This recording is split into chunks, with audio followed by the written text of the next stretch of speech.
All right, let's talk some analytics because, quite frankly, it's been a very hot button issue as of late. And I've been a little bit discouraged with some of the discourse that's going on around analytics. I feel like people aren't really, it feels like we're not actually sharing each other's opinions and then trying to come up with the best conclusion together. It just feels like everyone's yelling at each other and calling each other idiots. So, as someone who for the most part, believe in analytics, I think that it's something that you should look at.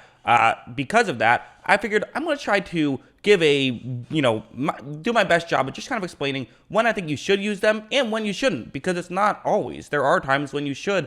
I wouldn't phrase it as ignore the analytics, but look at the analytics and decide to go the other way.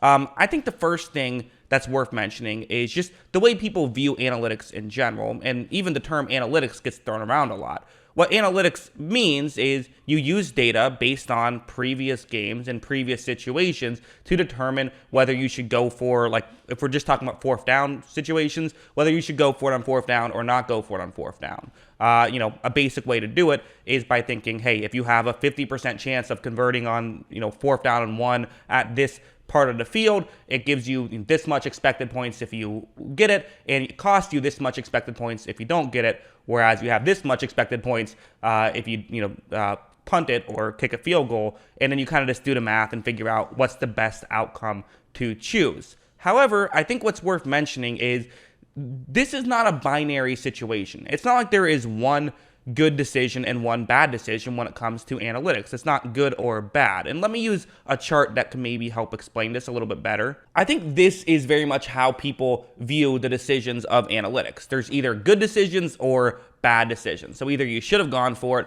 or you shouldn't have gone for it. One is going to be in one's going to be in red, the other is going to be in blue. You take your pick, whatever. It doesn't matter. But that's not really how the analytics community views analytics. They don't view it as either good or bad decisions. Every single chart I've ever seen that uses these numbers looks less like this and more like this, where, as you see, it's a lot more of a gradual shift. The purple in the middle sort of represents a toss-up. Basically, either decision could make sense. It really just comes down to game situation and feel of the game, that kind of stuff. And then as you get, let's say higher up is a bad decision. Well, then, I guess I should say higher up is when you should not go for not go for it and instead either kick a field goal or a punt.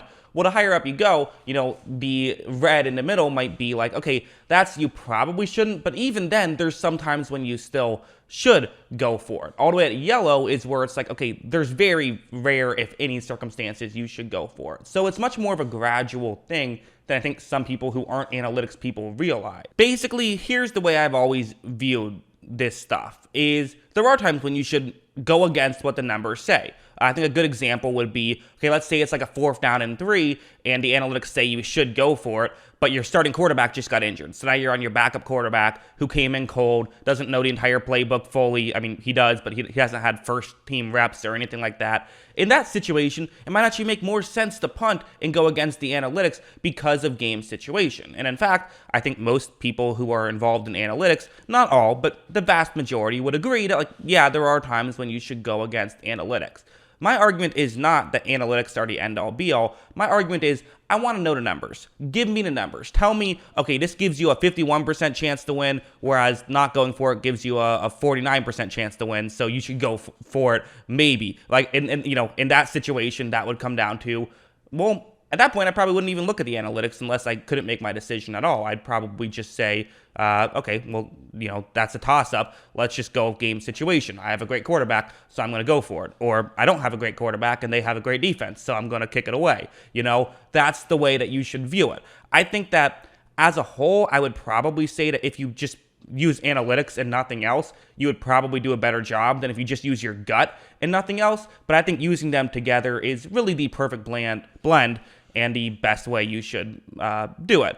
I think some people think that everything is analytics. Like, this is kind of the joke where, the going for two situation is a classic example of that. Is in that, if you look at the purple chart, if you look at the chart, it's in that purple area where it's kind of in that, You could decide to go for 2, you could not. It really depends on game situation. Really, all it comes down to, you can just use logic for this one. Do you have a better chance to go for 2?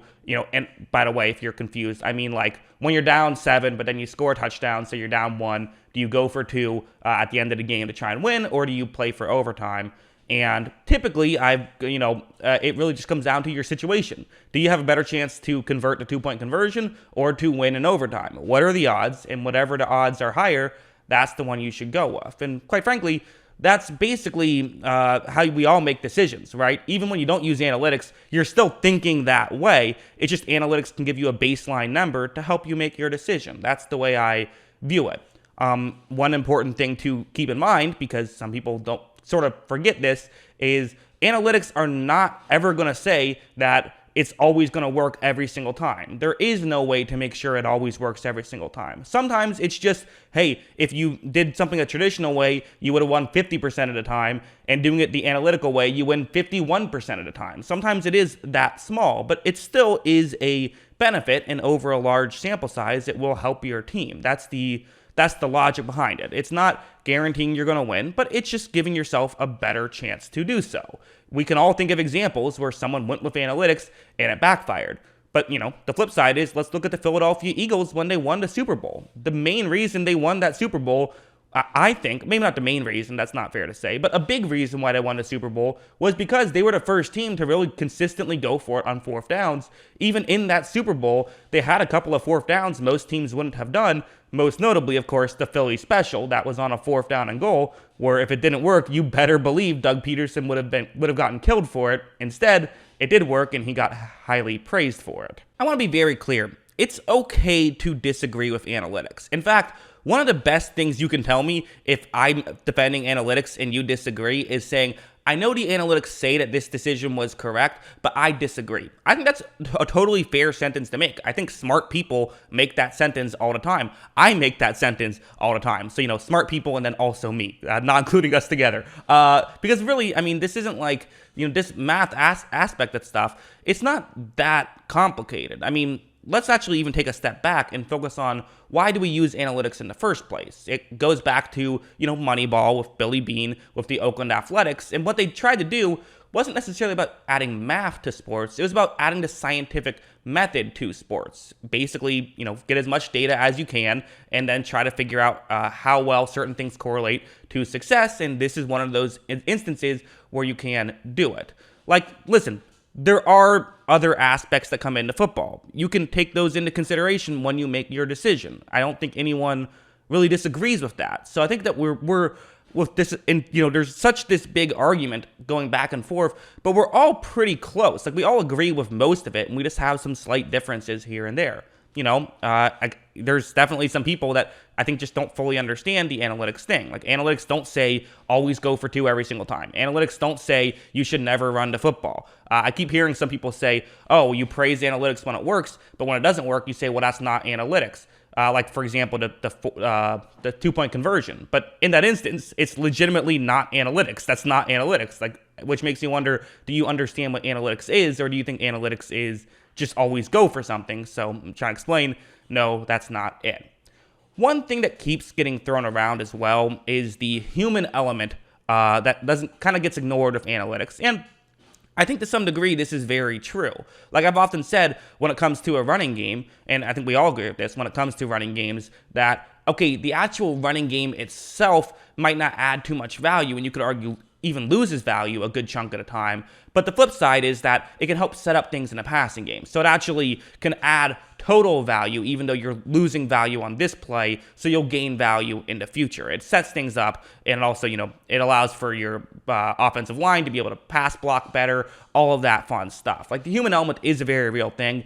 I don't know exactly how it comes into play on 4th down decisions. I guess you could argue, like, there's more stress, so, like, you might make more mistakes that you wouldn't have made, but at the same time, that pretty much is factored in, because they look at 4th down decisions and how likely you are to convert. So that is actually legitimately factored in when it comes to 4th down decisions. But I think that, for other stuff, the human element also a very real thing. I think that's fine to say. You can look at this stuff, and you don't have to say it's completely perfect 100% of the time, just that it's closer to being perfect than when you just randomly guess and say, yeah, that feels right. Like, no, you should look at data. You shouldn't just guess. You should try to, look at some numbers.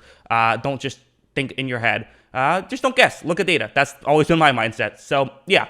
Hopefully this helped some people out understanding analytics a little bit better. Probably didn't. Probably there's still going to be plenty of people annoyed, but at least maybe if a couple of you kind of understand it a little better, that's the hope. But yeah, that's what I think. What do you guys think? Let me know in the comments below. Always love hearing from you. And of course, as always, thanks for watching.